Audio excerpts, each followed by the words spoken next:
chance to hear it, so let her tell it. People on the streets say Sabrina speaks. Tune into this show, she will let you know. Tell all your friends and family.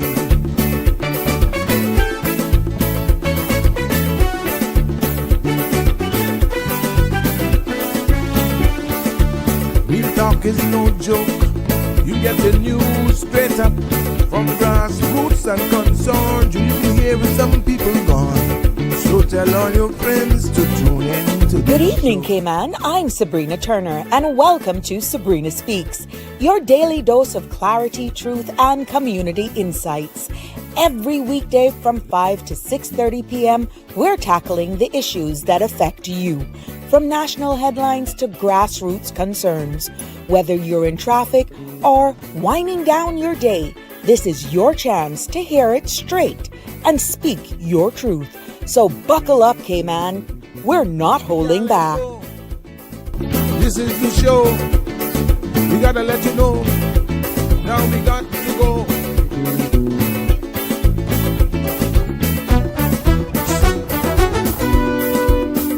And now, here's Sabrina. Hello, hello, hello. Happy Wednesday. It is indeed a pleasure to be with you here again. Sending wishes from the beautiful Cayman Islands, a place I am honored to call my home. And to all of you joining me on the live stream, this is Sabrina Speaks, and I'm your host, Sabrina Turner. Again, please feel free to join into the conversation today, which is going to be surprise. Yes, we're talking about sustainability, the Cayman Islands, and we will have an open mic segment during this show today, but there is going to be a surprise guest that I feel you would all be so excited for this guest who will be joining me for at least half hour because of other commitments. But I am so pleased that despite their busy schedule, they were willing to come on the show today to put some context, definitely give some more clarity to some headlines that is rather topical right now in the Cayman Islands. And I am pleased that they have found this outlet, and they're more than welcome to be here to my audience with you right here on cmrtv.com and the Sabrina Speaks family. But it's indeed a great day. I hope you had a great day as well. And Jess, joining us, Miss Marjorie. Hello, hello, hello. Welcome. And oh, Miss Lucille, you did. I realized that, Miss Lucille, but I hope you're fine and that you're top of the world and you're blessed. Thank you so much for those beautiful words of inspiration and those worship words of encouragement and scriptures that you send. I am very grateful. Hi, Miss Rose. Yes, it getting hot, hot, hot. Yeah, just like the temperature outside and the summer. But we're going to keep it real here. It's all about educating, informing topical issues. And at the beginning of this whole Sabrina Speaks show, I told you that this would be a space that we will be voices of the islands and conversations for the world. And your support, your participation is bringing that to a reality. I gave you my word that, every time I would start these shows, I would leave nuggets of hope and inspiration. Again, from this beautiful book that I was gifted to, Make Every Day a Positive One. And I feel that it is only right for me to share that with you as we build our community here and getting into today's show. We will be speaking, as I stated in the flyer, about sustainability, but that's in broad terms. Where we are poised in the Caribbean, looking at everything that's happening around us internationally, geopolitical stresses, nuances. Are we at risk when it comes to even sustainability as it pertains to food? Risk in how that could actually trigger possibly unrest in our national security and all that sort of stuff. And I'll dabble into a little bit of the 49th CARICOM conference that took place in Jamaica between the 6th and the 8th of July. And congratulations to definitely Dr. the Most Honorable Andrew Holness, who is the current chair of CARICOM, and we know the ties that we have right there with him. Now, definitely, we want to again welcome Miss Marjorie, Miss Lucille, again, Miss Rose, Miss Michelle. Hi, Connie. Yes, good afternoon. It is a pleasure to have you here with us as we build this community and start off our day right here on positive vibes and positive energy. As we continue, where is your big colorful bunch of flowers? You know, the orchids are still holding up pretty good, but I had to put some water on them and it was actually messing up the table. So I'm sorry, I took them out of the frame, but I think they'll rebound and you'll see them tomorrow for sure. But I'm enjoying that you're loving the view, Miss Rose. Yes, they were given with a lot of love. Hey, Miss Dorothy, good evening. Pleasure to have you on our show. Good evening, Marshall. Looking good in my orange. Thank you so much. You know, I don't really want to clash with the background. I don't mind prints, but there's just something with solids for me, solid colors. And again, I don't mind dressing up to come to work. I don't mind dressing up to present to you, making sure that it's easy on the eyes and it's pleasing. Good evening. Good evening to you. Haley, hi. It is a pleasure to have you join us. And yeah, we will be joined in studio for at least half hour with a surprise guest. Again, their debut. It is their inaugural appearance here on our show. But let me get into, hey, Dewey. Oh, Dewey, great job. Yay, yay. Good to have you join us. I think this is my first time seeing you comment. I'm not telling you don't watch our show, but it's the first time that I see you comment, and it means the world to me because you represent Westside and we represent everybody, all 3 islands. But let me just start because we don't know how this little words of encouragement could actually resonate with people today, and I'm hoping that it will be positive for you. This one that I'm reading today, may you be blessed with all these things. A little more joy, a little less stress, a lot more recognition of your wonderfulness, abundance in your life, blessing in your days, dreams that come true, and hopes that stay.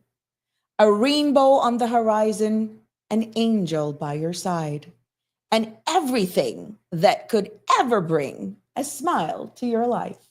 Those are my words to you.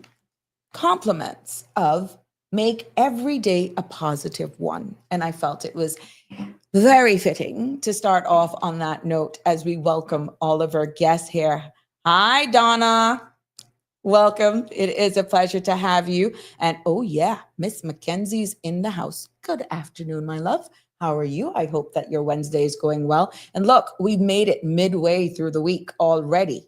And yes, feel free today. It's an open mic segment as you can participate in the discussion as it pertains to sustainability. We're going to talk about the new press release that was released by Cabinet that they are developing a new marine protections. We're going to enter into that discussion. I know some of you are a little bit worried as to what that means, but I'm going to actually share with you exactly what that whole article means, where it is in the stage of what is being proposed and what it means when Cabinet approves something like this that is of national importance. So understanding the layers and how things roll from a Cabinet perspective, I'll break down that article for you and definitely weigh in some more again on that article with the surprise guest that will be joining us. Hey, Miss Barbara G, good afternoon. And same to you, Miss Connie. You are cutting in and out. I don't know why. Please tell me. Lucio, Sabrina, wake up. Michelle Ma awake, you know. Michelle knows when she wants to participate in certain discussions. And She don't worry, she'll call in if you get under her. But you're something else, Miss Lucille. I swear you just love the interaction, and that's what this whole family is all about.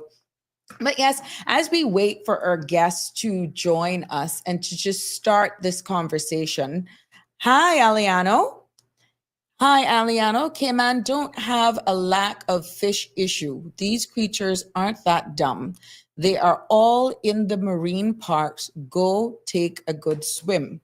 Well, it's good that you actually provide that. But what we are doing is making sure then, Aliano, we will go more into discussion, to be honest with you, is that putting the necessary measures, protective measures in place and in legislation, first of all, and why it's important that these forums of this nature engage in the discussion when you read those articles, because it is still not yet law what is being proposed. And you need to be aware that from these forums and discussions, there are subject to change from what is actually being recommended. So we're hoping that as we enter into this discussion and we actually see what's happening, that you will actually be more inclined and be more open with sharing and making your voice be heard. So yeah, just give me a minute. My guest is in studio. I know I had this yesterday. Let's get her here.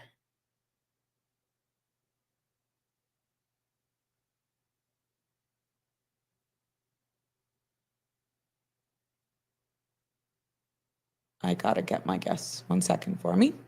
There we go. I'm not gonna ask Miss Sandra to help me at all. There we go. I did it. Good evening, Honorable.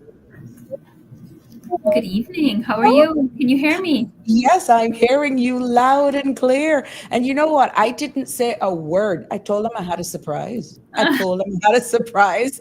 And you are the big surprise, making your first time on the Sabrina Speaks show. And as an honorable colleague and a dear friend, it is indeed an honor and my privilege to give you this outlet and to welcome you to the Sabrina Speaks family right here. Thank you. Well, I want to say that every afternoon I keep saying that I want to catch your show, but we have been busy working, and I keep saying on the weekends I'm going to catch up. But as you know, as you can appreciate, totally, the job never ends. So correct. But I'm certainly happy that you have launched this platform where continuing to educate the public, correct, and keep the conversation going. So thank you for fitting me in today. Sure. It's an honor. And because I know you have limited time, and again, I want to publicly thank you for taking time out of your busy schedule, totally understanding what you're up against, but you still found it need of being able to give of your time at least half hour. So we're going to be respectful of that. And again, show much gratitude for you being able to fit us in as well, so that we can expound on the latest approval from cabinet that's in a press release that was in the public's domain yesterday. So if you don't mind, Miss Catherine, do you mind if I just say Kathy? I'm not being disrespectful. We are voices of the islands, yes, and conversation for the world. So even though it is quite relaxed here in the Cayman Islands, all due respect, with your permission, can we relax protocol? And is it okay for me to call you Kathy? Please do. I will always be Kathy. And so that's certainly fine. Okay. Especially, thank you. You don't need to get into all the formalities. We're here to have a conversation. Right. Thank you so much.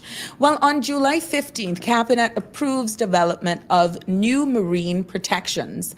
And that article reads, the Cayman Islands government has approved developing new legislation that would prohibit non-Caymanians from harvesting any marine life from Cayman's waters, with limited exceptions for regulated catch and release fishing. This proposal forms part of a broader effort to protect marine biodiversity and preserve fishing resources for Caymanians. The proposed framework introduces comprehensive restrictions for non-Caymanians while protecting access for Caymanians.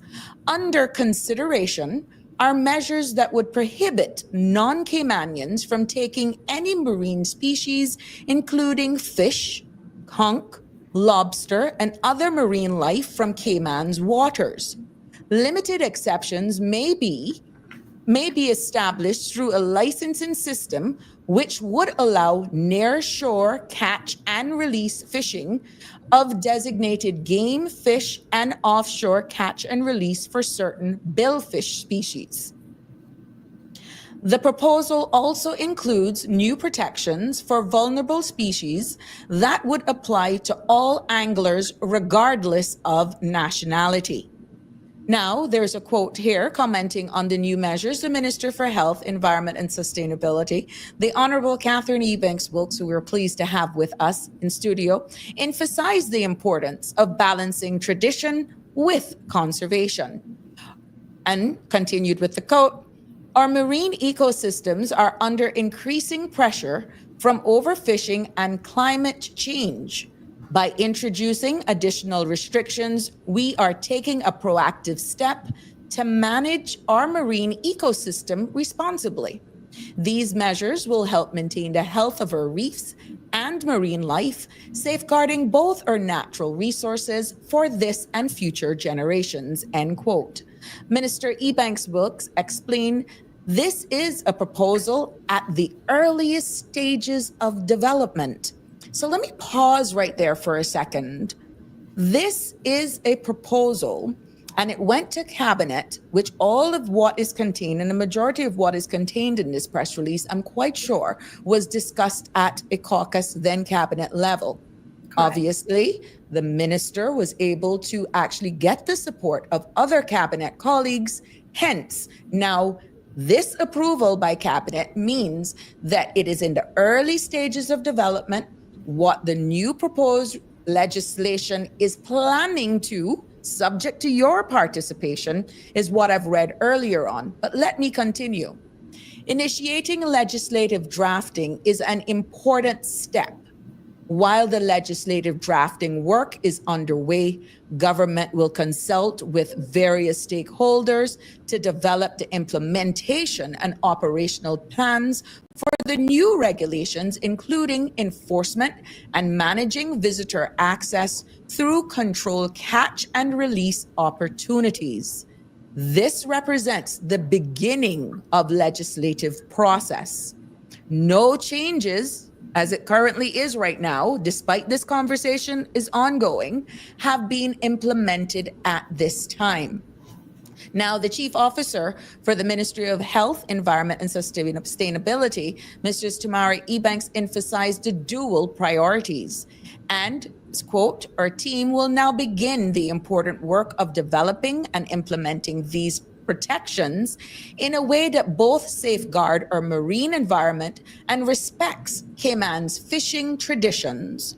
We'll be working closely with the community to ensure that these measures achieve the right balance for our future, end quote.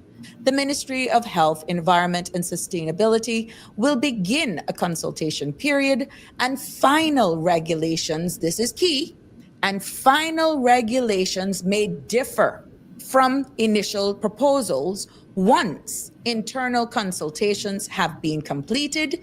Implementation would only occur after the necessary work is completed and the following public consultation period, and it still has to go to legislative, to Parliament for approval. So, Honorable Minister, I felt it was important for me to just share that with the public so that people, although it's very topical, you don't want people running off saying, so are you telling me I can't go on the fish now and fishing? I'm going to have to walk with an ID. And how is this going to mess up life? Because they're not totally understanding. More context, more education is required. And I'm happy that we're able to also allow this platform to give you that outlet, to give it better context. Thank you. And, I see you have a comment up there from Abby.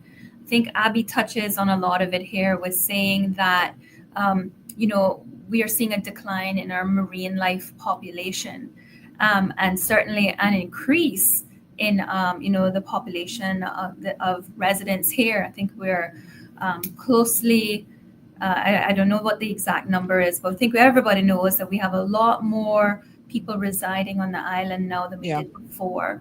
Mm-hmm. And so that was really where the concern, and Sabrina, you might recall, this isn't a today conversation. We were talking about this for a while back, trying to find a way to put some controls back in place. And the purpose of the conversation that I started earlier today was just to educate the public a bit more on the process as we go along, rather than waiting until we get to talking about, here's the law or here's the regs.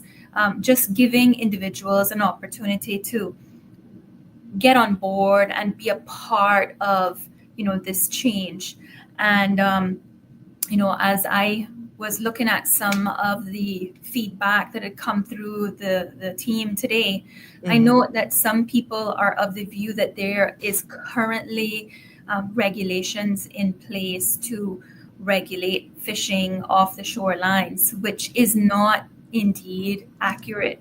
Now, there previously was, but what happened was that when the National Conservation Act was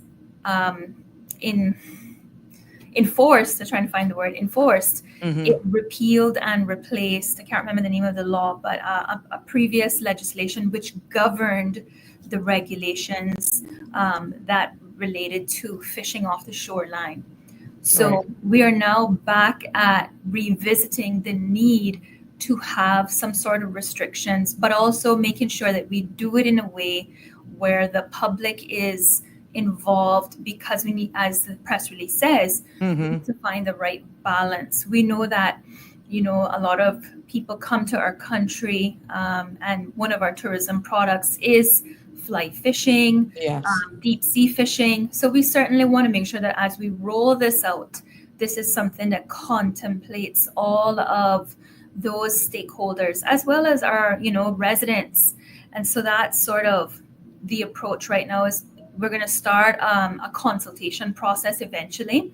We've already started internal discussions with individuals who have been associated with the Department of Environment, whether it's that they are already expressing concerns, because another reason why these changes have come about is because some of the individuals in the industry, they are expressing concerns because they too are seeing a decrease in the fishing, the fisheries, the population. And then the residents, a lot of them are concerned because they're seeing a lot of abuse of taking, sprats and fries, just small fish that are actually having a very hard time to replenish because there's such a vast amount taken. So this is the reason why we're putting these provisions in place by way of implementing permits.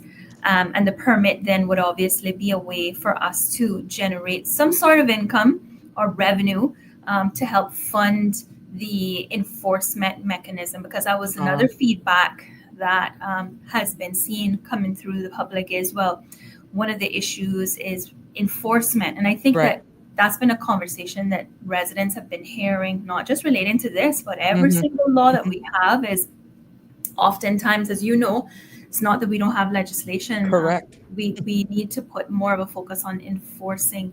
And so as we look at bringing forward these changes that will protect, our fisheries and promote our Caymanian heritage, it will also need to have an increased enforcement arm, and that comes with costs. So we have to find a way to cover those fees.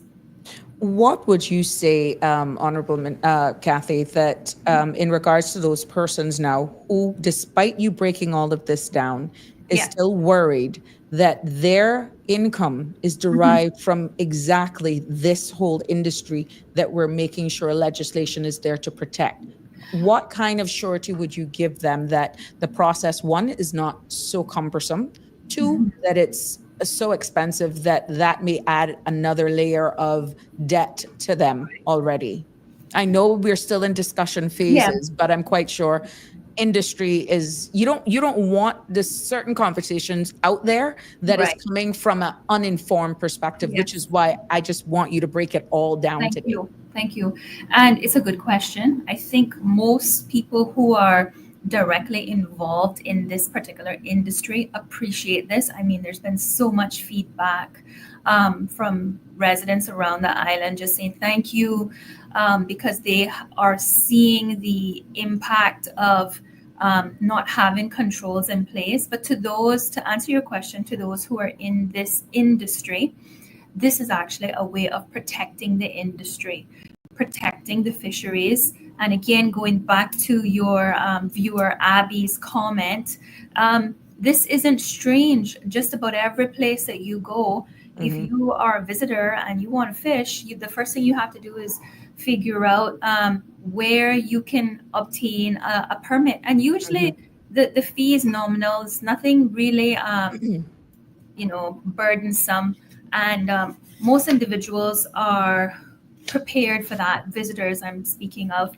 And so that's what we will have to do, is find a way, especially to work with the operators, to make the process smooth and easy, so that when they have their excursions, it's not something that's difficult for them to achieve. And this is going to come with again, having this extended period of time where we converse with those who would know exactly how it would work, what would work, what wouldn't. And you can appreciate the importance of consultation, because the last thing we want to do is try to fix a problem and create a bigger problem in the end. So that's why I said to my team that I wanted to go on the radio earlier today, and I was happy, to receive a message from you. I was able to jump on to just again share with your viewers.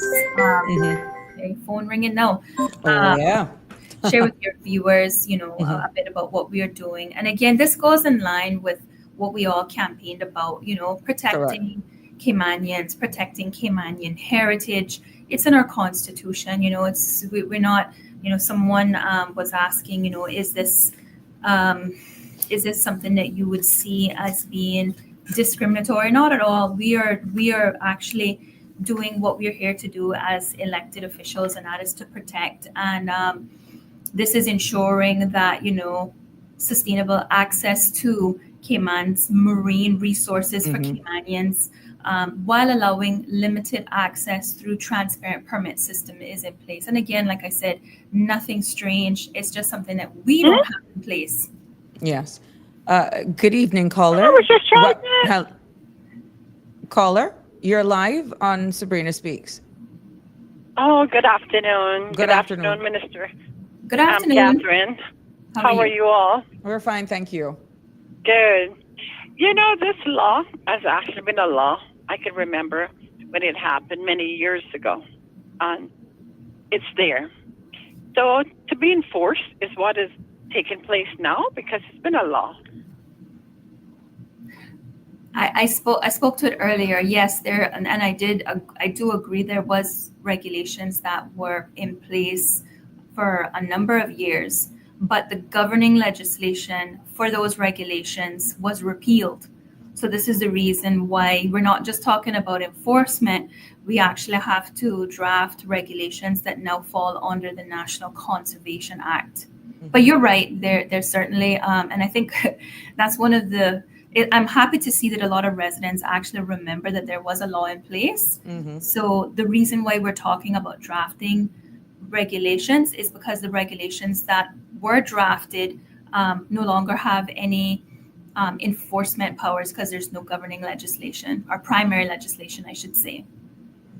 Okay, so what I want to know, who's going to make sure that's enforced and who's going to be out there doing the footwork? Because, having a law and no one is there to govern it to make sure that, what's required is happening out there. Are they're going to be people on the water or walking or whatever? Because, this is what I'm want to know. I really want to know that because I agree. Everywhere you go, you see it, the signs, or read it, but it's for locals or residents or, whatever. Everybody has to get licensed and so forth. So it's nothing unusual in any country. It's in many of the countries, this is what is required. So I don't think it should be anything that anybody gets upset about. And, the fish is really, you don't see fish like before in lots of counts. So it is something that is true. So, but my honest concern is who's going to be out there enforcing it? Who's going to make sure that it's just not a law, but it is actually being taken seriously? And Thank again, you, caller. yeah, thank you very much. Very good comments, and certainly I agree with you. And I was saying earlier that I think that is one of the, if we can look at even just littering. We have a littering law, a litter law. But again, it goes back to enforcement, and obviously the penalties and that need to be revisited as well, right? Make them a bit heavier. You got to catch them first. Yeah, you got to catch them first.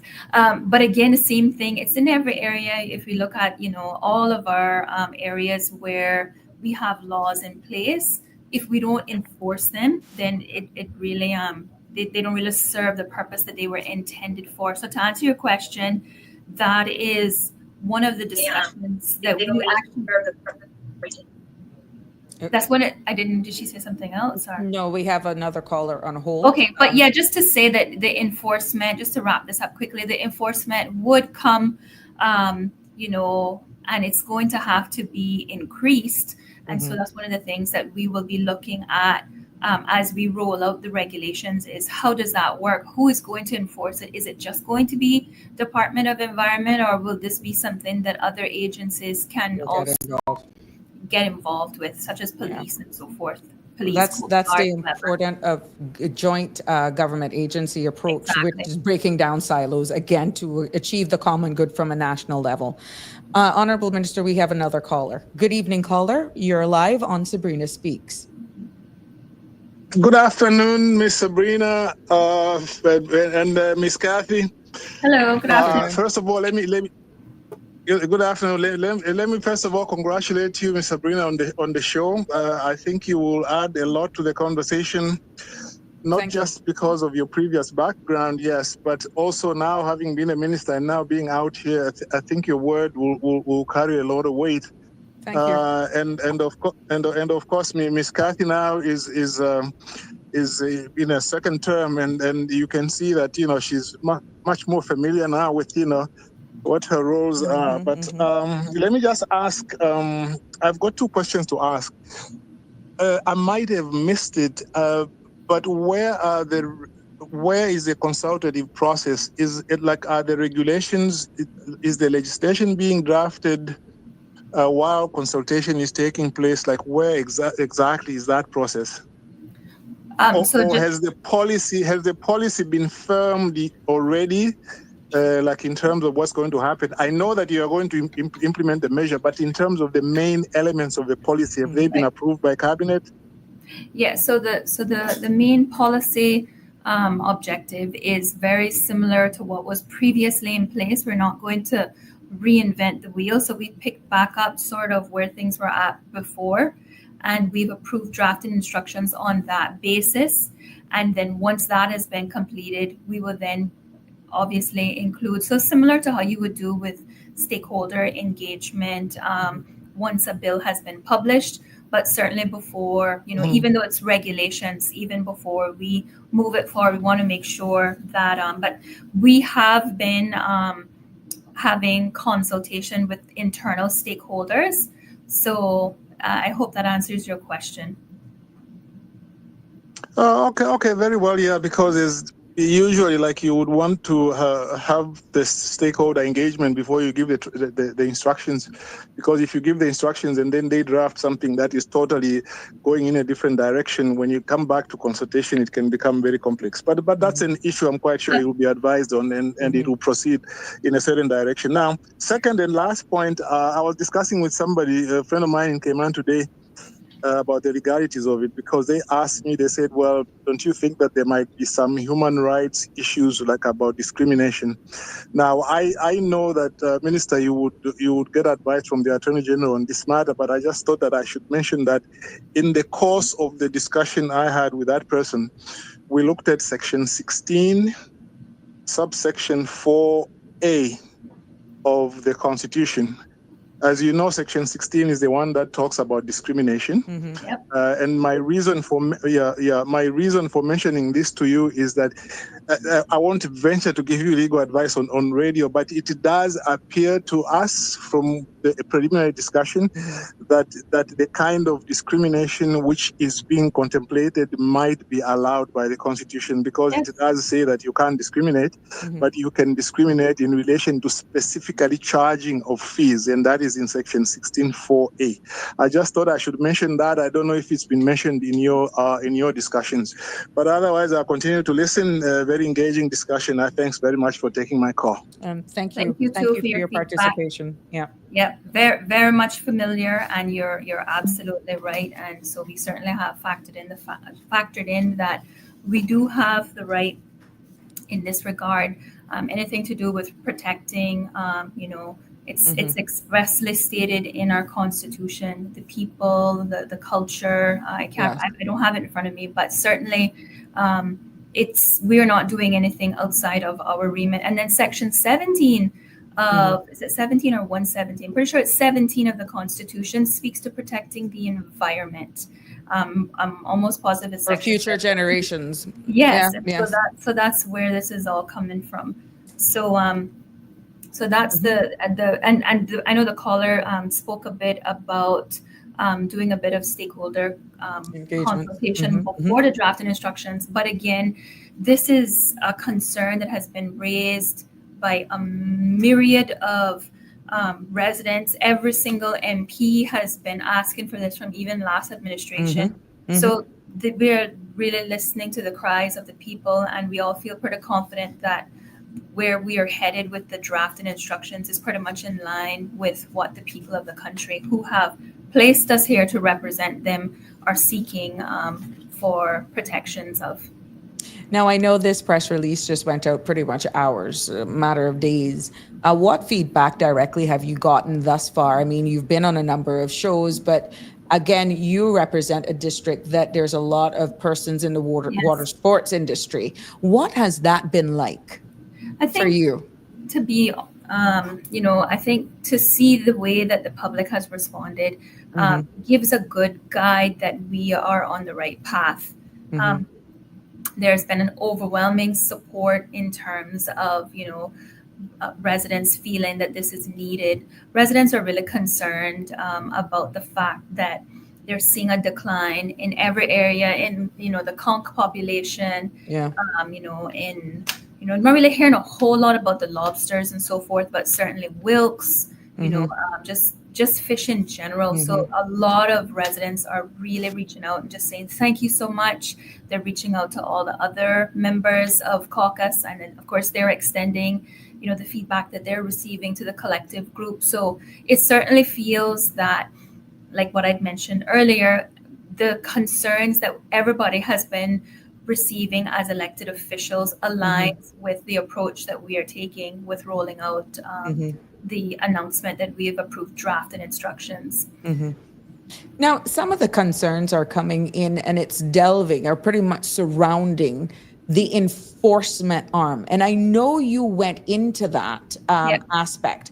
And here we go again, understanding this term that I've been using from the day I've started this forum. Operational arm of government. You are the the elected arm, which you're dealing with the regulations, you're dealing with legislation, you're engaging stakeholders, and of course, coming on multiple forums.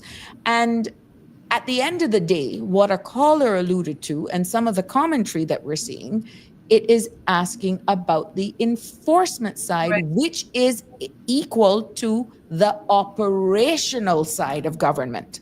Now, what is your role, understanding you're an advocate, the voice of the people, being the elected arm?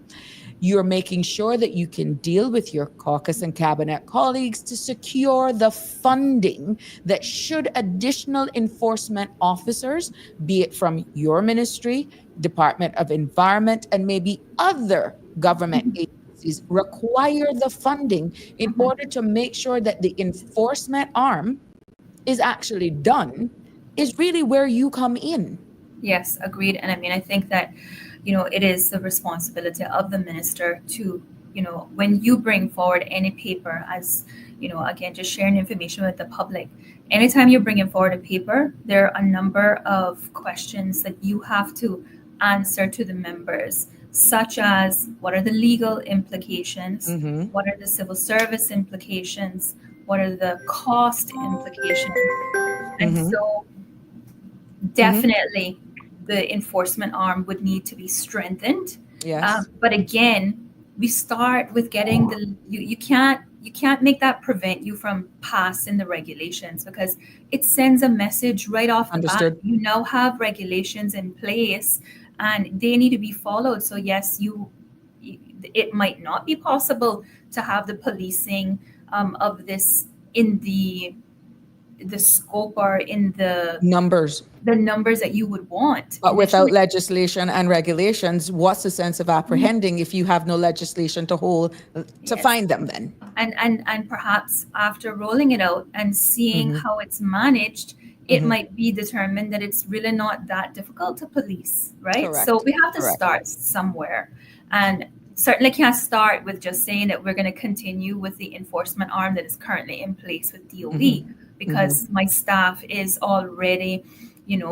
spread very thin. So I'm advocating, saying that we definitely need to increase the enforcement arm, but we also want to look at how that would play out with having the involvement from our other uniform agencies. Correct.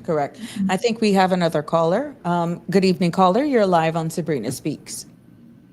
Good evening. This is Kevin Waltner. How are you all doing? Hi, Kevin. Welcome to the show. We're fine. Good. And I know we are talking about fishing. Yeah. And as you all know, I just moved back to the island just about a year ago, and I moved back right around crab season, and now crab season is upon us once again. Yes. One of the things I would love for the ministry, Banks Wilkes, to look at too is potentially doing a similar thing for crabbing, because I can't find any these days. Yes, actually, it's so funny that you would say that, Kevin. We actually have been looking at that as well in our discussions about the draft regulations. And I made a joke about even the soldier crabs, right? So certainly something that is on our radar. And, we will be working on, getting something rolled out very soon, perhaps even maybe incorporated into these regulations. We shall see. Okay. Wonderful. That's all. Thank you, caller, for your participation. Well, to our viewing audience, I did say that I wanted to. The minister has a limited time that she can be on the show with us. Kevin, I'm sorry, I'm trying to get you off. I can't get you off. Can you hang up for me? That she has limited time to be with us this evening, but we want to thank her anyhow for taking time out of her busy schedule to be here on this forum. I will allow you at this point in time to either recap any parting words as this discussion continues, because you are the minister and sustainability falls under you as well. But all these other departments, DOE is also under your remit. So you're going to have a lot to do with this. And I'm quite sure this will not be the last conversation that we will have with you on this subject matter. Yes, exactly. So thank you again. And Sabrina, for having me on. And like I said earlier, for those who might just have been tuning in, just wanted to share with everyone sort of where we're at with the drafting of these regulations. Mhm. Certainly not going to reinvent the wheel. There was a mechanism in place, so we're picking that back up and looking at how we can improve on that and get it rolled out as quickly as possible to prevent, a lot of our fisheries from being Exploited almost. thank you. Yeah, trying to find the word. It's been a long day. Need some Yeah, I coffee. know. I can imagine. But just to think, not to cut you, hold that thread. We know that immigration reform is very topical.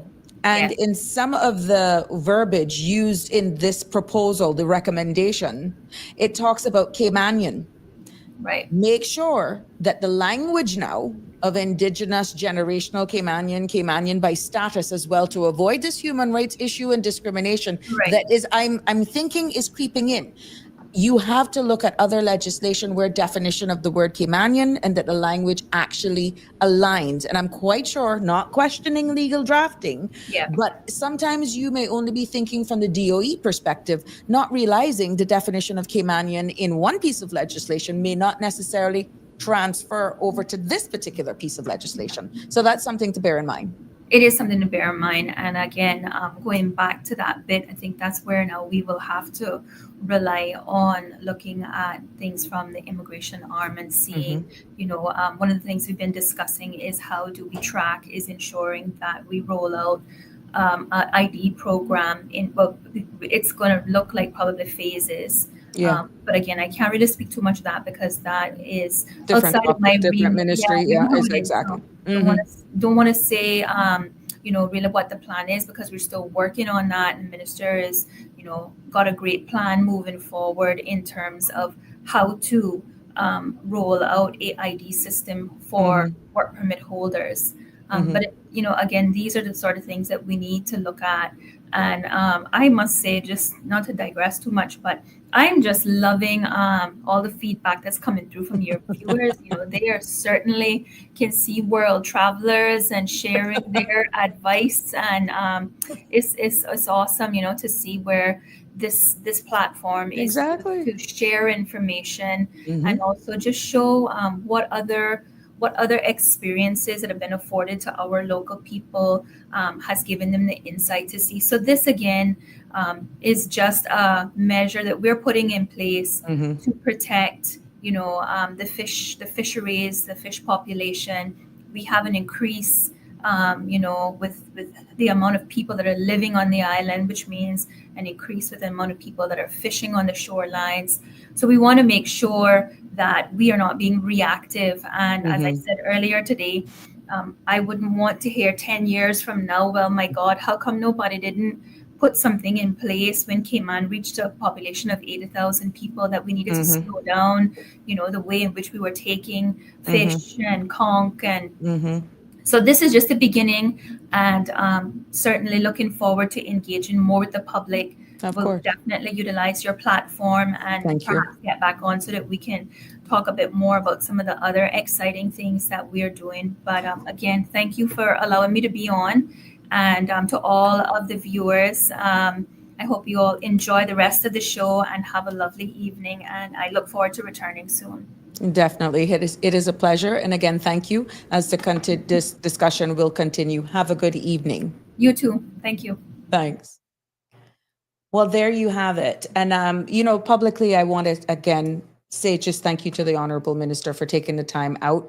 And I feel based on the participation, based on the exchange of your commentary, right there, you can see where the discussion and the importance of having a forum of this nature can actually provoke change for consideration. And that is what is so unique about us here in the Cayman Islands. The mere fact that pretty much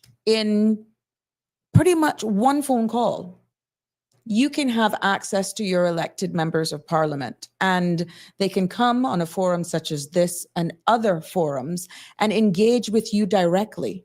That is what is unique with the Cayman Islands. And I'm telling you, we all have to be blessed to have that type of accessibility, because in certain countries, it definitely would not happen so openly.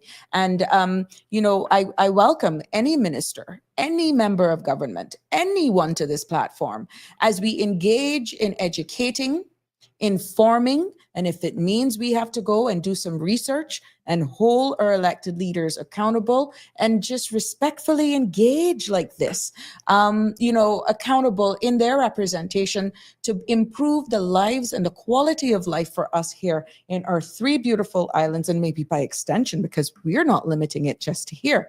This biodiversity, protecting our fisheries, and just having proper legislation, I'm quite sure, as exchanged right here, is no different anywhere else. Some countries are even more robust. And that is why our tagline is boastful, by saying we're voices of the islands in conversations for the world.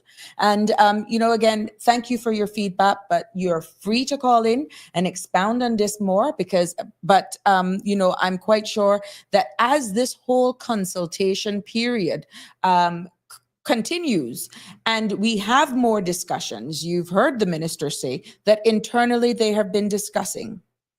They have been in talks with other government agencies. We're realizing that the Ministry of Sustainability is also for DOE. There may be the Royal Cayman Islands Police Service that needs to get on board as well. So it all depends on how it is funded and the support and cohesiveness of the elected arm with exactly what you are participating, because people who are in the industry are seeing where it has been exploited. And I know one commenter to this show had said that we don't have an issue with fishing, please, and I'm paraphrasing, with the amount of fish, just go swim in the marine parks. That's why you have a lot of fish there, because those areas have been designated for no fishing. And so they're not overfished, but they then won't actually, let's say we didn't have that, what would happen? What would happen? I always said, before I even got elected, that this jurisdiction has a lot of legislation. We are overregulated and in many times under-enforced. So I was happy that the minister, the honorable minister, identified early in that the resources in enforcing, making sure that we can have those patrols, go up and have officers who, be it canvas to iron shores, or making sure this could be a joint approach, a collaborative approach with not only the DOE, but even the Coast Guard. Because you may be going out there looking for persons who are breaking the law, but you may bump into something else. So this is going to be a multi-government agency approach. And again, cannot work in silos. You cannot not want to be willing to share information if this is going to work. And this is why the cohesiveness and working members of government and working government agencies speaking to one another, sharing information is critical. And, so one commenter is saying, so when we go fishing, will we have to take our birth papers? That is not what is actually being stated. And, but I am quite sure at some point for you to prove your nationality, remember the minister alluded to that when, for example, to make this whole identity thing come together, a national ID is something that would actually aid so that you wouldn't have to take your birth papers. Because bearing in mind, brings it into another conversation. A lot of persons who are born here after 1977 wouldn't just have to take your birth certificate. They would even need to take the acknowledgement letter. This ties into another wider conversation. The national ID would actually eliminate all of that.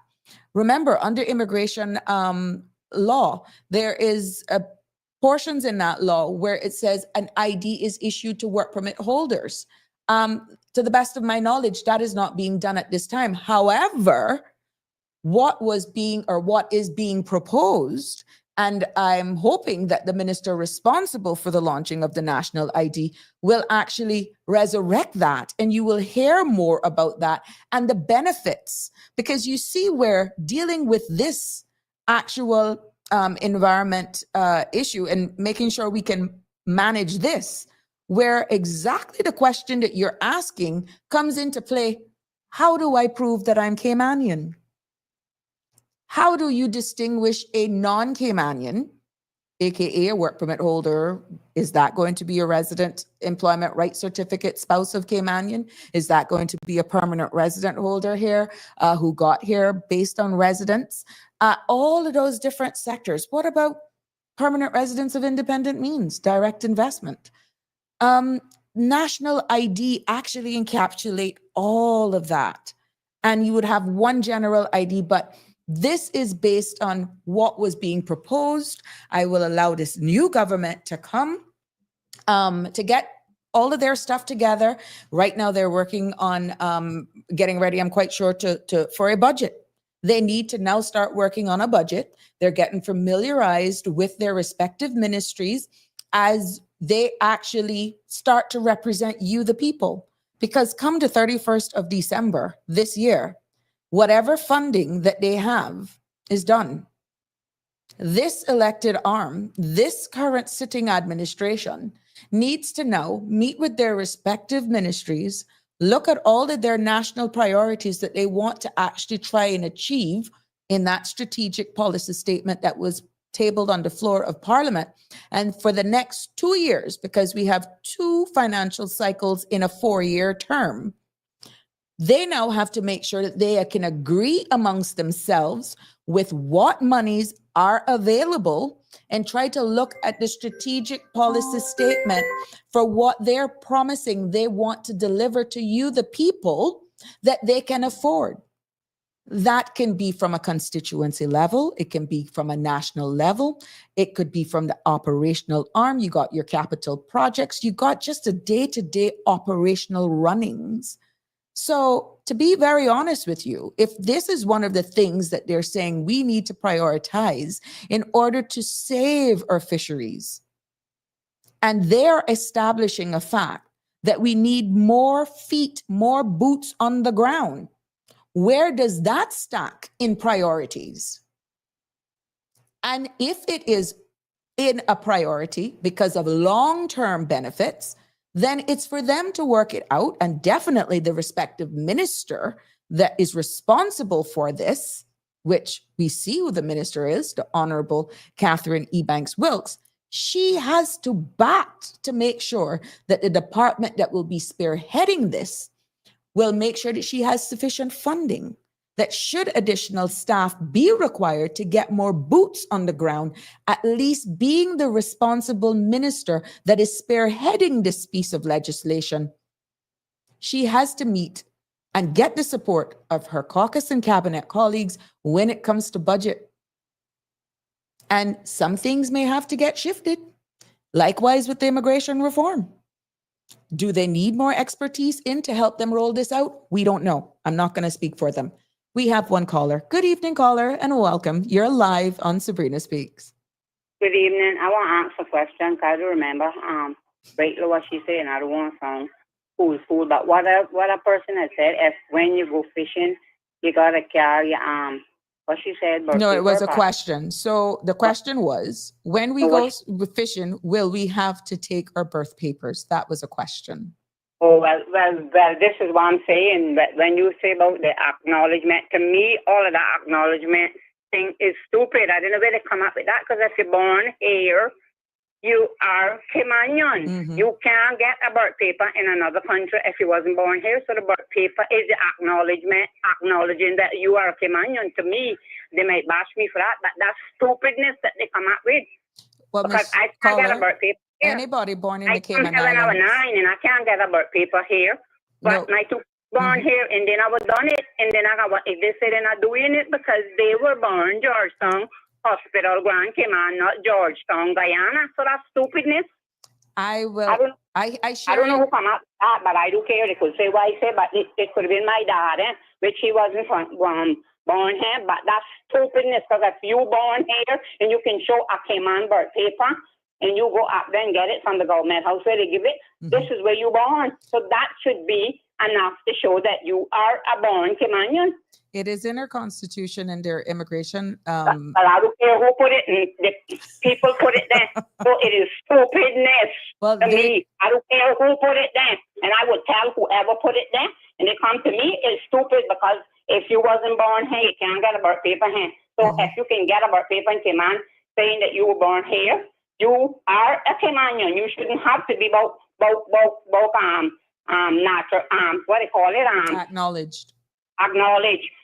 That's actually protecting us, though, because you will have persons who are born here. Example, just an example.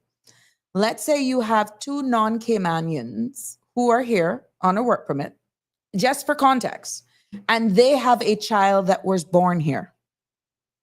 That child would be entitled to a birth certificate. No, that shouldn't be. That shouldn't be needed. How would you prove that the child? That shouldn't be needed. Are you saying the child is stateless then? That shouldn't be. I argue that too. That shouldn't be because they weren't Caymanian.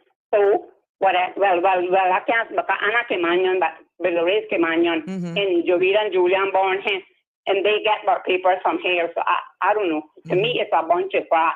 Okay, well, that's definitely, caller, another show, and I will make sure that I do my best. Anton used to talk about a pattern.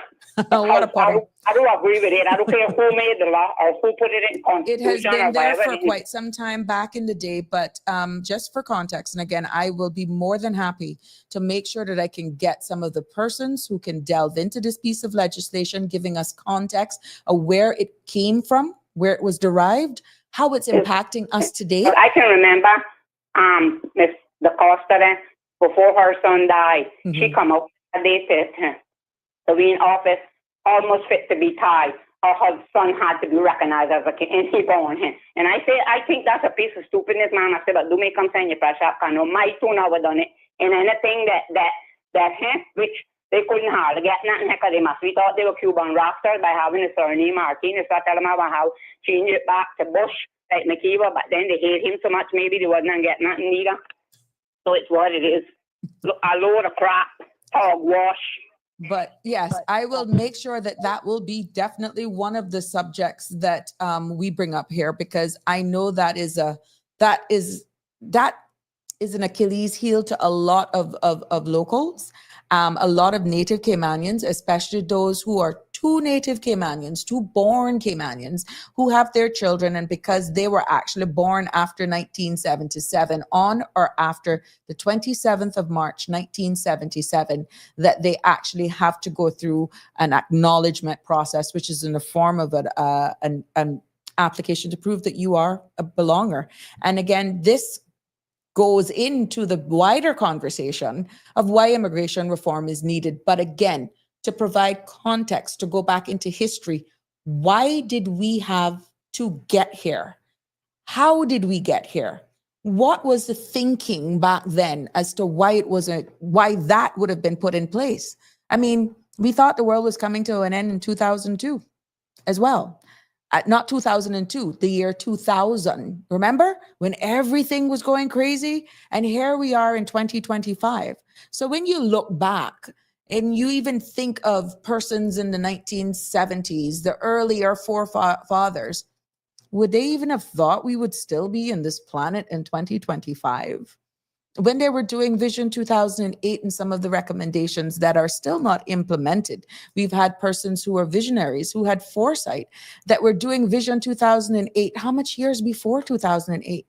Now 2008 sounds like it is decades, years. Yes, it is that far gone. But look how relevant some of the recommendations in Vision 2008 is relevant to and, you know, we have to come with grips that we do actually need to have the true conversation, but it all comes with being informed, educated, and make sure that we have the right information to share with you.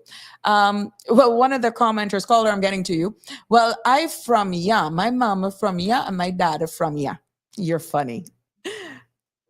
Caller, you're live. Welcome back.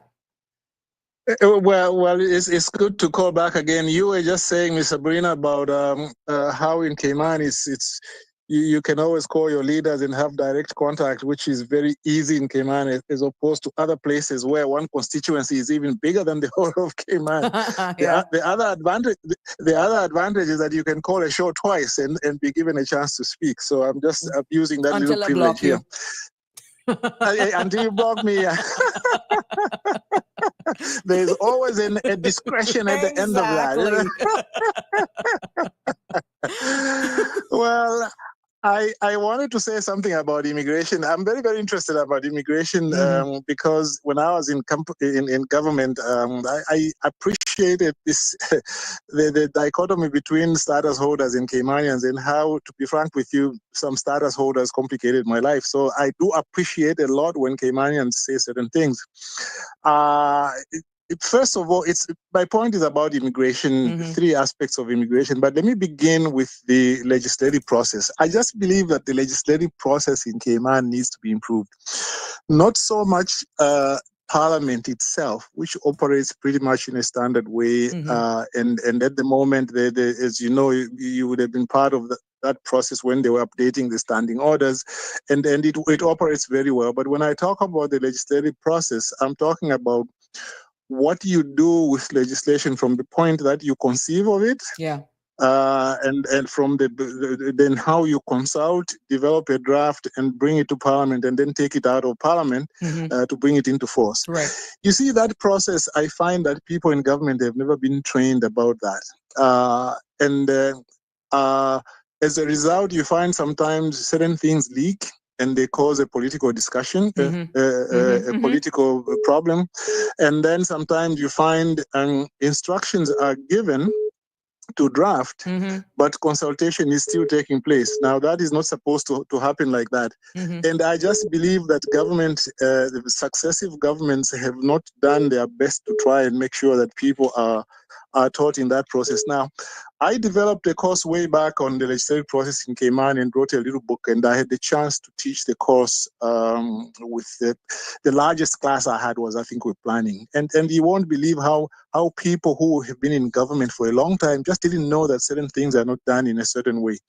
But the point I'm trying to make is just advise government, look, you can get anybody to train you, the people and so on, but you need people to be trained. Even if you get into government, you can't learn on the job, because sometimes you can do something for 20 years, but you are doing it wrongly.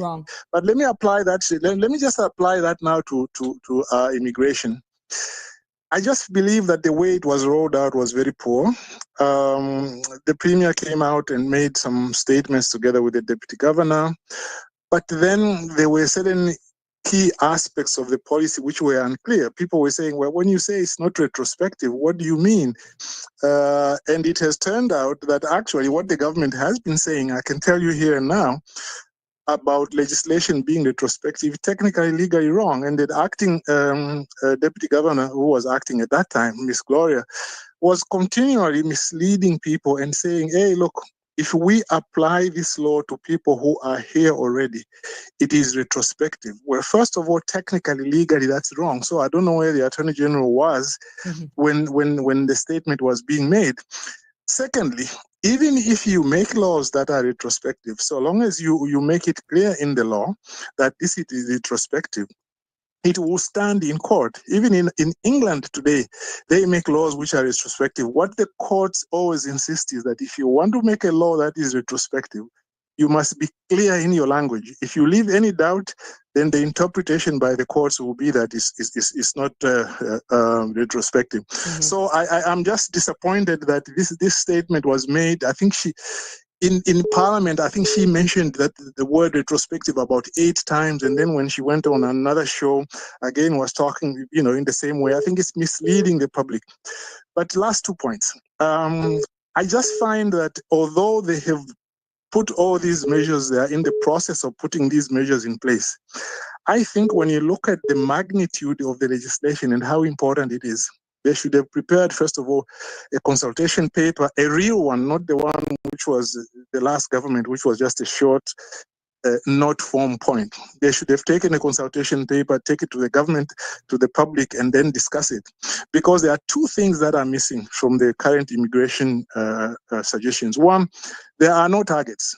Nobody is saying if we put these measures in place, we expect that the population growth, the number of Caymanians in these jobs will increase by such and such a percentage. There is nothing in there. And then there is a friend of mine in Cayman who ran in 2017. He has been making this suggestion for years now to say, look, why don't you have a law which makes it very, very clear that you will not give more status grants than the natural net birth rate among indigenous Caymanians. So that if you had that net birth rate last year was 800, then the following year you won't give, if you decide for 50%, you won't give more than 400, because that way then you are reversing the trend. You are avoiding this erasure that is taking place of Caymanian culture. And apparently that hasn't been taken up at all. And I find that to be very, very disturbing. And another thing that he has also suggested, and I think he suggested it again today, it's not my idea. He has said, well, look, why don't you have a provision in the immigration law, at the top of the immigration law, saying that all jobs that are created in Cayman are for Caymanians, and they will only be given to somebody from outside Cayman if there's no Caymanian who can do them. That is very important, because rather than say, well, there'll be some jobs for Caymanians only, implying that otherwise they belong to people who come, but you declare it as a policy. That way, if an issue arises, even if you go to court, the court will say, well, the government has it in legislation to say all jobs are for Caymanians. And I know that Mr. Ezra Miller, when he was in the opposition, he also championed that. But up to now, no government has really taken it up. I believe that the government is doing well. Can you like kind of wrap Yes. it up? Because I have other people that are trying to call, and you're on WhatsApp. Okay, yeah. I can't even In patch them in. Yeah. In fact, I'm finished. That was my last point. Okay. I think that it is important. It is important that is done in legislation and not just as a policy. Okay. Thank you very much. Thank you very much. Thank you very much. Sure. Bye. That caller that's been trying to call me, it's my apologies there. Once we get a call on WhatsApp, it's unfortunate. I can't patch you all in. Let me see if I can get that caller back. Yes, some very sound facts and information shared here. And that's what this forum is about. And I hope that people can appreciate what we're trying to do here in the Cayman Islands by educating. Good evening, caller. My apologies. You're live on Sabrina Speaks. Hi, Sab. How are you? Hi, I am fine. Thank you. Welcome to the show. Thank you. I won't call my name. So for those who recognize my voice, that is okay. Uh-huh. So I am very curious about the status conversation because it's perceived that because you're a Caymanian with Cayman status, that you're not entitled to the same rights as a born Caymanian. And even if you're acting in that position for 16 or so months, you're being treated as if you're not entitled to obtain that post because you're not a born Caymanian. Is that right? What some of the discussions that are actually happening right now with the proposed, and I do not have it verbatimly, what is being proposed right now is the definition that is currently stands, they're saying is too broad. What recommendations that is being recommended for the reform of immigration law is defining who is a generational Caymanian, aka who's born here, versus who acquired it by status. Let's say those I acquired mine by my father. So yours would be on the grounds of descent. You would then, Correct. and I cannot speak on behalf of the chairman of the board who was on another, the Caymanian Status and Permanent Residency Board, nor am I speaking on behalf of the minister. But what was made, how you are describing that you got it is grounds of descent. So you would be like under categorized as a generational Caymanian versus somebody who came here, absolutely no ties, went through the work permit system, got permanent residence, was naturalized, and then Caymanian. That wouldn't be deemed a generational Caymanian because they wouldn't have any blood ties. Am I making it clear? Yeah, which I agree with you. So that distinction of those persons right now is not clear in current legislation. Once you're a status holder, you're Caymanian. And the discussions that were being had is saying, no, we want to identify who has generational ties versus who got it just by length of tenure. Because some of the recommendations as well that the chairman of the Status and Permanent Residency Board stated as well. Right now, for example, you go away because you got your status on the grounds of descent. You go off island and you stay for a period outside the island for at least 5 years. You know, you can lose it. It's 7. So at this whole thing now, you can lose it. What is also being proposed, who have it through generations by descent, it will not be something that is revocable. And the same thing is being proposed, I gathered, I stand to be corrected, on the grounds of marriage as well. So there is wider discussions to be had. I know the minister and his team has been on a number of shows trying to explain what this immigration reform will look like. These are just discussions that we're having, that we're exchanging here. And I'm glad that people like yourself are calling in, because I grappled with it as well. What does it say for my children? Look at it, but I'm generational as well, because my mother was born in the BRAC. My father is a Jamaican. So make it make sense. You understand? You need to tell the older Caymanians that, because they seem to be wallowing in this thing where part, if you're not a born Caymanian, you're not a Caymanian. When they seem to forget, say that if you check it back in the olden days on seaman, not even to them are truly born Caymanians. Because even my grandfather, he's from Bluefields, Nicaragua. And when we double checked it, I have family in Utila. There's even family in Cuba. So when you check it all out, and this ancestry.com could get a lot of us in problems. We're not going to be able to handle the truth. So I haven't done it. But going back to the topic of this whole segregation and separation of who's generational Caymanian, who's here by status right now, is what conversations are being had. I'm getting feedback from both sides of the spectrum stating it is not fair that you're creating a separation, that you're creating classism. And we have to be very careful with how we engage in the trajectory. And then I'm hearing it from the other side. Well, if we don't protect who we are, who will? So the powers that be, to be honest, our legislators have their work cut out for them. But I think with public engagement, with allowing forums like this, coming on and explaining it, that you can have a happy medium, but also being respectful of everyone who's impacted by it, caller. Well, I agree with you there in that aspect, but even in the work field, you should not be segregated because of whether you're Caymanian by paper or Caymanian by birth. If the requirement is that you're supposed to be a Caymanian to be entitled for an opportunity in growth in the business, they should honor it. Honor your Caymanian rights, whether paper, born, or status holder through descent. Right. Well, again, these are all sound suggestions. And I can assure you, the good thing about a forum like this, you can go back months and years afterwards and hear exactly what's being exchanged. So I'm hoping that the powers that be are in tune and they will take these scenarios, because these are real life scenarios that is being exchanged here. And all of these things will be taken into consideration when we do this great immigration reform. Which is true. And the sad part about it is that not only that is happening in the government, in the private sector, it's also happening in the government sector.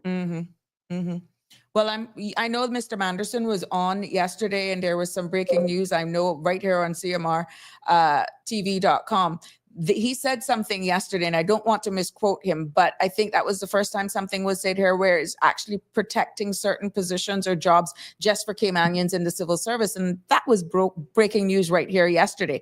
I'll have to honestly go back to hear it, because it actually, I had one of those moments yesterday, so excited with the interns, but I'm quite sure that there will be clarity on that in a full story. But that's, again, showing where they lead by example as a civil service. So again, conversations like this.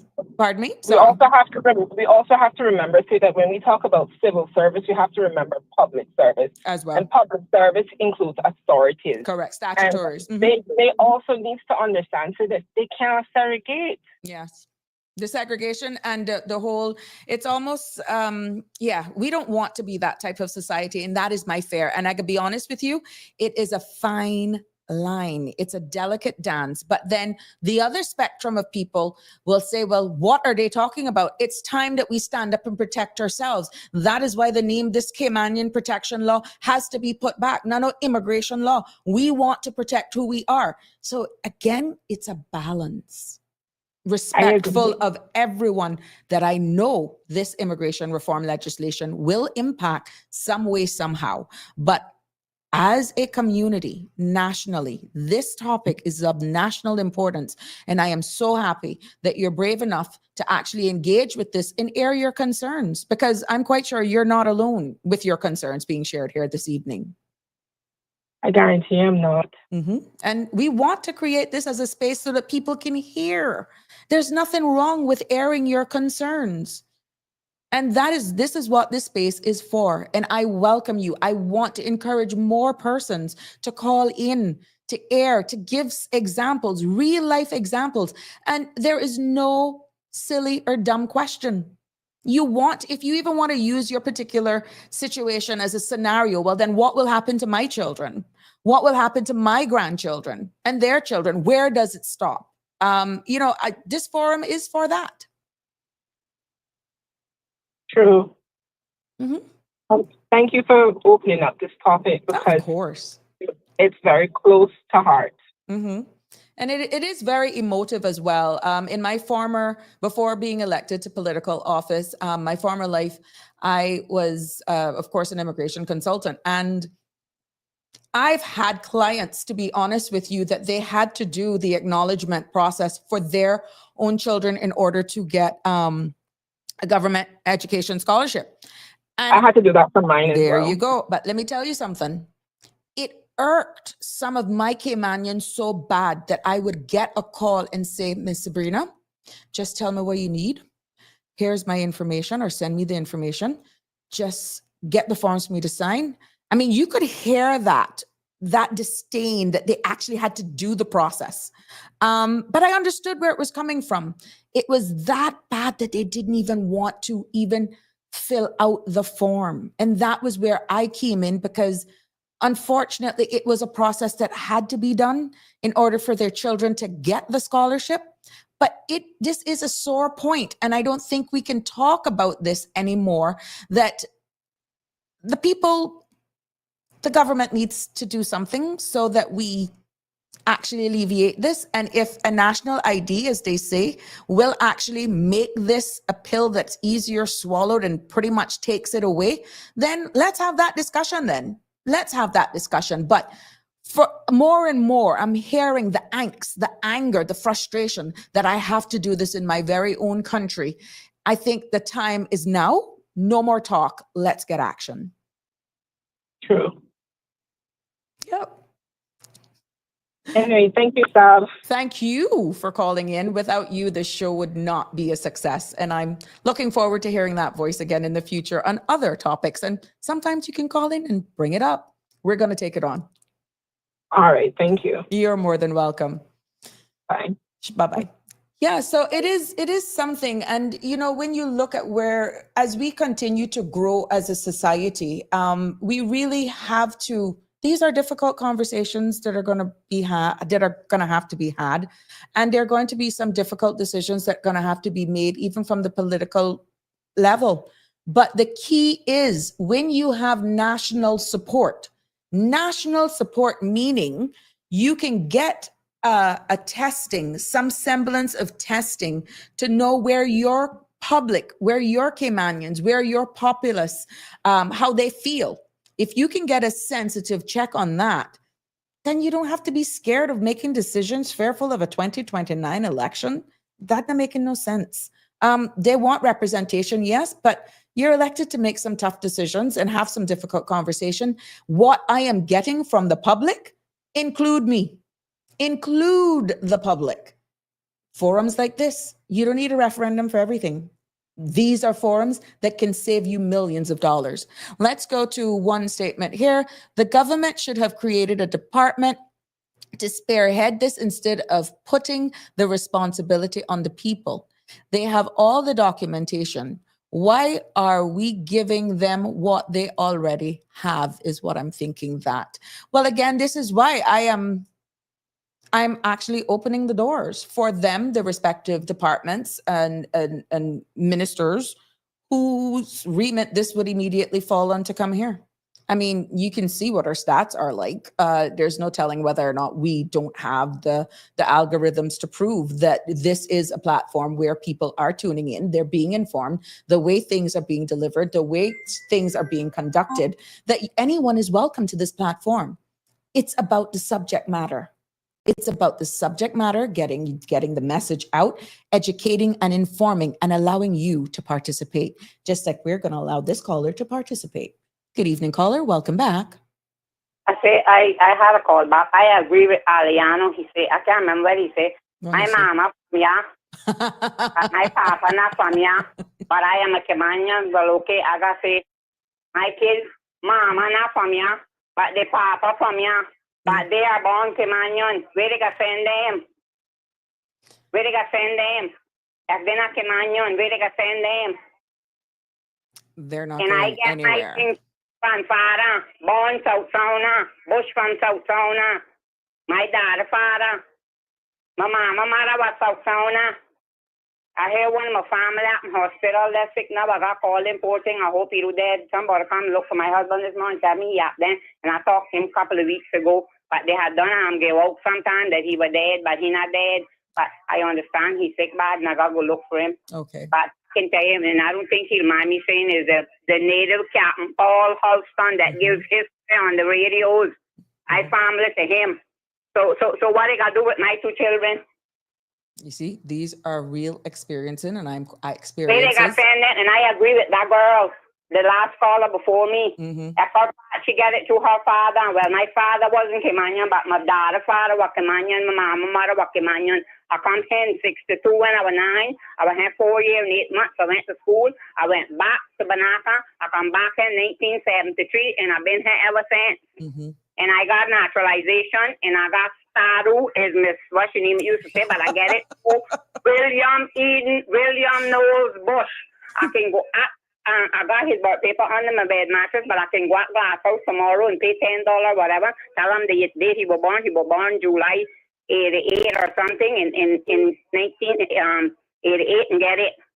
So what we is, not gonna right. What we is, it's foolishness or watch. I don't care who made the law. It is stupidness. Thank you, Michelle. But then We got another my call. grandbaby not Caymanian neither. My grandbaby not Caymanian. Thank you, Michelle. Ma. They're full of prawns. This foolishness need to go. This is what they need to look in. Thank One you. of the Leave us there. need a Island B, and my kids do, thank God they don't need no scholarship. They done what they were gonna do. They done got their degrees, so they don't need no scholarship. But I guess one do even live here. So anyway, I guess when she come back, they'll tell her she got a 2 passport, so they can't tell her not. Caller, can't leave tell me her. right there. I got another caller. And they're coming not in. doing it. Thank you so much. Good evening, caller. You're live on Sabrina Speaks. Good evening. Good evening. You know, it's been annoying for me. I have 4 kids, and my kids that was born here had to go through so much to be able to prove they're Caymanian. Okay, I'm a born Caymanian. My mother is, my father is, and then you go down further. My grandparents are not, but my 2 parents born here. My kids have to go through so much. They were so frustrated. They call them the job. You have to get your papers. You have to get, I don't know, it's a lot that's going on here. And something like that shouldn't be for Caymanian to have to go get papers and, you're born here. All the information is actually in government already, just that it is not in one central location. That person wouldn't have to do an application process, which is why, again, all that is being shared here today is actually circling the importance or one of the benefits of a national ID. So that is another conversation, again, under a different minister who's responsible for rolling out this national ID.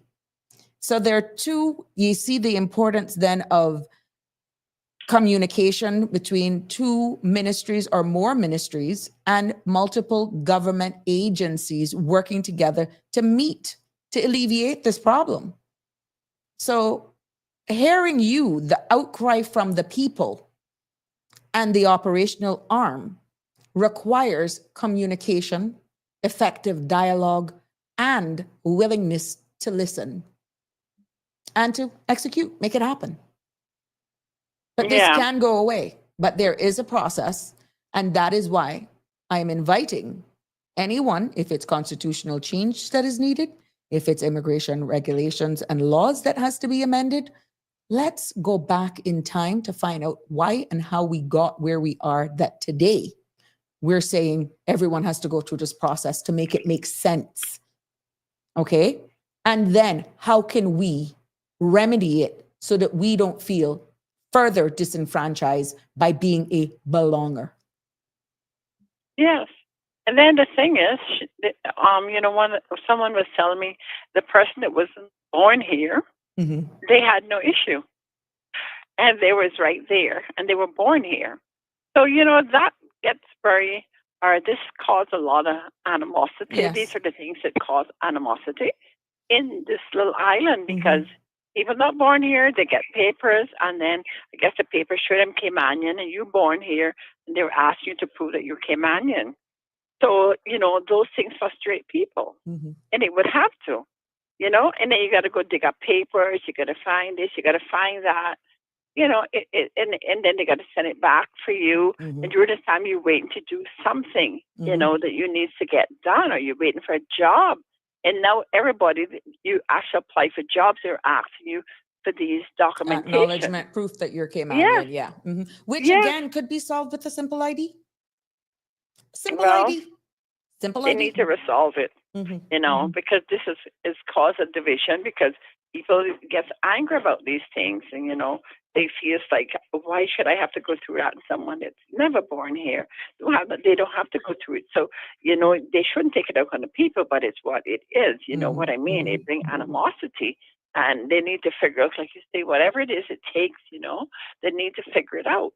When you go to America, they put down things there, like special government jobs. They ask certain things. They want to know if you're born, or whatever. There's certain jobs. They put it down there for you to answer, and you have to answer. So I don't know what they need to do, but they need to do it, because it needs to be fairness for everybody. Those that have been here, that also have helped to build a country, correct, whatever. Which is why I said it's a delicate dance, but not to dismiss that we do not have to do something to protect our generational Caymanians and our future. That goes without saying. That goes without saying, because you don't want to, again, some people may say, oh, well, here is she going. They've taken advantage of us. No, we don't want to be ungrateful either, because there are a lot that came here, lived amongst us, and grew with us as well. And so in all fairness, not all were bad. No. We got some of the best people. That some people here fight. Yes, for us more than us. Yes. You're quite right. No. That. We're just saying it's just that for those that are born here, it's really annoying for them. To have to go through so many lengths to prove, that they were born here. And you're saying, but you got my birth certificate. Can you not just get it from the hospital? Or whatever.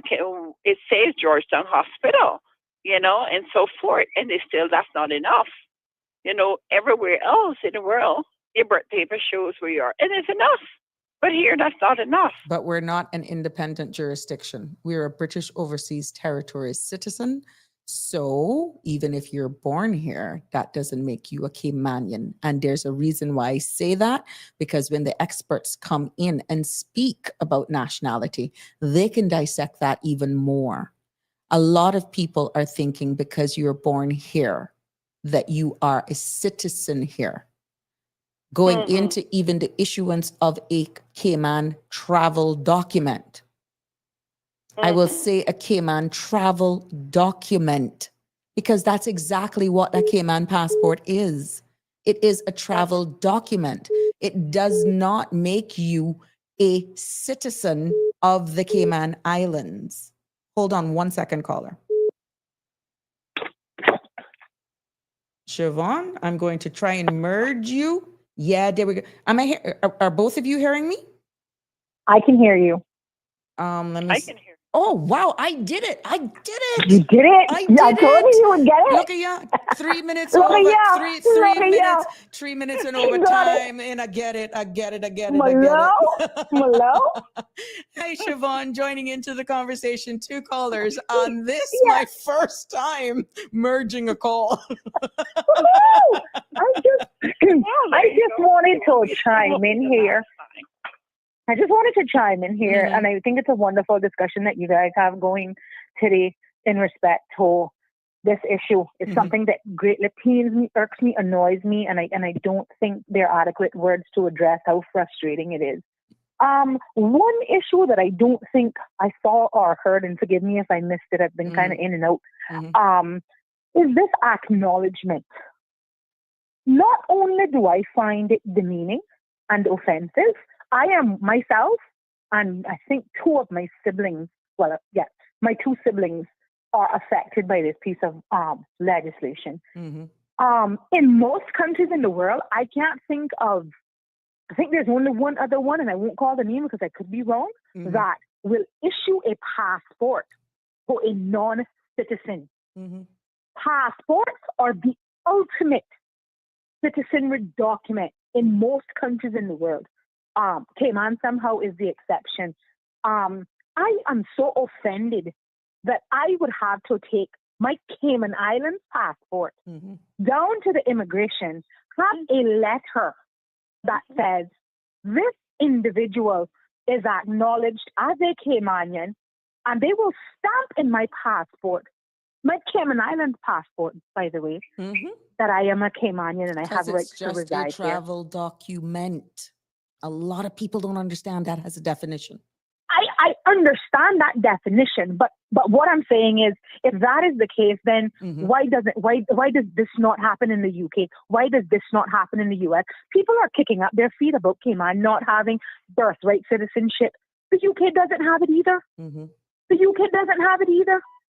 So we're not some far away land that we pull this out of our behind. The UK doesn't have it either. But I'm saying, where I come from 2 Caymanian parents who can track theirs back to God knows when. But one of my parents is Caymanian by descent, one is Caymanian by birth, by way of descent, I guess. And almost in protest to this law, I refuse to get this acknowledgement. I refuse. I will provide birth certificates up to my great grandparents just to avoid doing that. And I'm saying that I don't think that the government understands or appreciates how hurtful it actually is.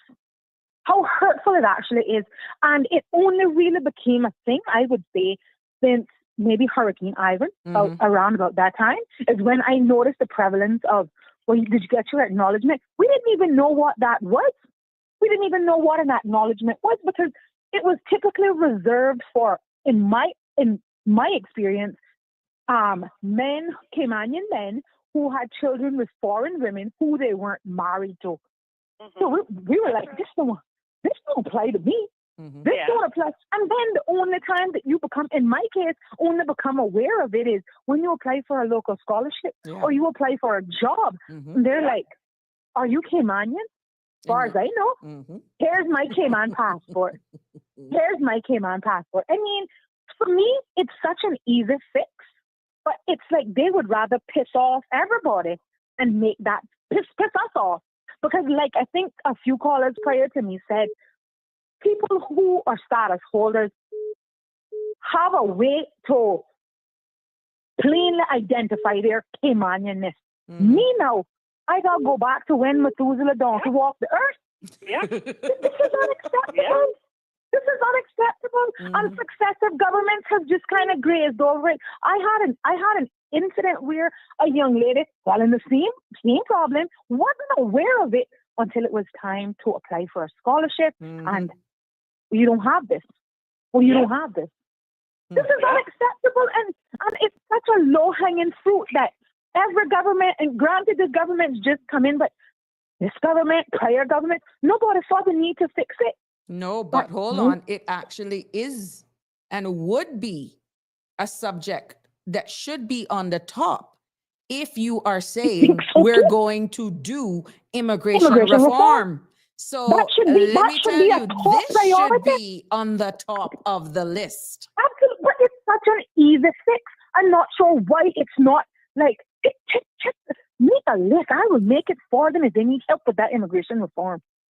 It's a check the box thing. It's so hard. But one other thing I want to know, because I never understood it, why and how, or what was the reason, rationale that PR holders are being granted Cayman Islands passports? I don't understand through the that. And naturalization process, which is under the British Nationality Act, which is a separate piece of law. Correct. That it Correct. does not have anything to do with the Cayman Islands immigration law, entitles them to the travel document, which we call the passport. You know what is really hitting our indigenous people? If you don't ask, you will never know. Because it is two separate pieces of legislation. And I can be honest with you, what really hurts, and I can understand it, how much years you've been to school and you would see certain our friends come, or that end up being our friends, join us in school and they have a different accent. Doesn't matter where the accent is from. And let's say two of you have a falling out and the first thing you would hear, this is my yard, you know. You come here by plane, I come here by peen. But yet you got to apply for it. You see, but this is why it's so angry to us, because there's a certain 2 or 3 generations that was their signature line. Well, I'm not just angry.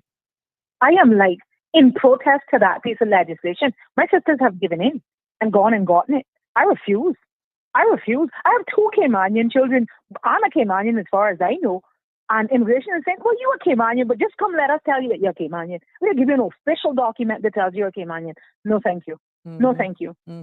I mean, 2 of my Caymanian children are acknowledged by their fathers, right, who are Caymanian. And I'm just like... So when I went to apply for a passport, I think it was last year for my son, they were like, you don't have a Cayman passport. So, or you don't have your acknowledgement, sorry, not your Cayman passport. So let's do that again. And I'm like, it's not happening. I'm signing this and you're going to take it. I'm not getting any acknowledgement. And it was through that protest that I got to. But I'm just saying, I just hope that the MPs and ministers out there are actually listening or listening to the suggestions. These are easy pickings.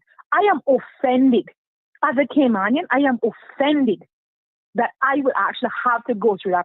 It's almost as absurd as they say in law school. Imagine we needed a human rights act to tell people how to treat humans right. Can you imagine? You, by virtue of being a human, you're entitled to rights. But I mean, the mere fact that as a country we have to define who we are. When you got to start splitting, you got to put a terms of definition for a Caymanian, and then not only that, it doesn't stop there. You actually have to break down Caymanian by peen or by paper. Categorize it, chop us up and divvy us up, and create the further us and them. Correct. Create the further us and them. Create the xenophobic feelings, and people who have lived here for, dare I say, the last 2 decades, 20 years, who've gone on to have children, who are probably in some cases having grandchildren in the last 20 years. Their children don't see or know anywhere else. Mind you, I am in that boat that what is for Cayman and Caymanians must be protected. And there should be some generational blood tie and aspect to it. But it is a delicate, it is a delicate dance and a balance. But I don't think, for me, I would rather be at peace with mine rather than being in favor of pissing them off. I want to be at peace with mine. Well, I'll leave you there. Thank you so much, caller. Well, we have gone 15 minutes in overtime. And, I want to say thank you for being so engaging. Thank you for staying with me, so much to the point that I also wanted to give an update on the 49th CARICOM conference that took place in Jamaica between July 6th and 8th and what that means. The Cayman Islands is not a full member of CARICOM. We're an associated member, but some of the discussions that were actually had there is why this show was entitled Sustainability. Some of the things that they discussed was easing of travel, just speaking with their other Eastern Caribbean countries as it pertains to sustaining themselves on food, trades, travel in between other countries, even though that may not be practical for us because where we are geographically located, one. Two, that the Cayman Islands is not a full member of CARICOM, but we are an associate member from May of 2002. Going into what that means as an associated member, what are the benefits? What is the difference between an associate member and a full member?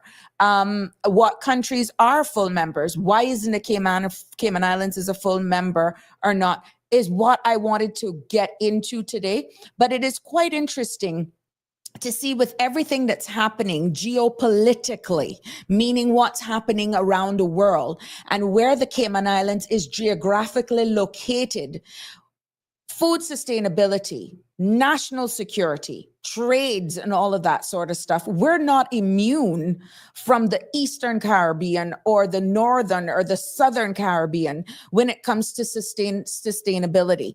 And even though we're a British overseas territory jurisdiction, and there are just certain benefits we will never be able to get because of us not being an independent Caribbean country. I don't have a problem delving into that and sharing more as to what is envisaged for the building on connectivity of our Eastern Caribbean brothers and sisters. And again, publicly to congratulate the doctor, the Most Honorable Andrew Holness, who is the current sitting chair of CARICOM. And we understand that the close ties and connections that the Cayman Islands actually have with Jamaica when it comes to these discussions and meetings that are being had, being very aware of the current climate when it comes to tariffs, cost of living, quality of life, and all of that sort of stuff. It ties into national security. National security is just not human trafficking, smuggling of drugs and ammunition and weapons. It also has a lot to do with our agriculture, our food sustainability, our very own survival, our resilience and sharing of resources in natural disasters because of our very sheer size, how we can come together as Caribbean nations, whether or not you're independent or not, but where we are geographically located, I would like to get more into that to let you know what our brothers and sisters in the Eastern Caribbean jurisdictions are actually discussing, what plans they have, and what benefits, ease of travel, lower airfare, even between inter-islands for connectivity purposes. Are we immune from any adversities? No, we are not. And this is why I'm going to keep it real here, and I'm going to invite you as well. And who to tell? We may actually get one or two of our brothers and sisters at some point in the Caribbean region to engage in this conversation because, like I said, the tagline here is Voices of the Islands, Conversations for the World. Hey, Jim, I missed you yesterday. What happened? I feel bad. But what are you saying? Would love to have you do a show on food sustainability and how the island may be able to build that area up and have it more supported by the Department of Agriculture. And of course, and again, this platform is open for everyone. I know when I was a sitting member of cabinet, that the honorable minister responsible for agriculture actually did some visits to our brothers and sisters in the region in his plight and his fight to actually get build some relationships with persons in Honduras. I don't want to call it some jurisdictions, but I think there were even conversations from the agriculture standpoint, even with Jamaica, which is why it's important. And I need to get some more information, whether or not as associated members of CARICOM, was the Cayman Islands represented? Was they represented in Jamaica for the 49th CARICOM conference that was only a 45-minute flight away? Let's find out. We're going to do some digging. Keep it locked right here on CMR TV. for more. And as I get the information, I will definitely share it with you. It has been a phenomenal evening, and I cannot believe how I'm actually flirting with the 7 o'clock notion. But oops, what did I do? But yeah, it is. This show is building in its momentum. It's building in its popularity. And that can only happen if you continue to show your support, engage, and participate. Until tomorrow evening, when I'll be putting the spotlight on Miss Nasaria Saku, speaking from the artisan's perspective, to hear more and get to know her more, challenges that we're actually facing. And you're also welcome to join in that discussion. Until tomorrow, have a wonderful Wednesday evening, and God bless. That's a wrap for today's edition of Sabrina Speaks. Thank you for tuning in and for being part of the conversation. Remember, the dialogue doesn't stop here. Stay engaged, stay informed, and most importantly, stay empowered. We'll be back tomorrow at 5 p.m., same time, same place, right here on CMR TV and radio, where your voice matters and your truth is heard. Until then, Cayman, take care of yourself and each other.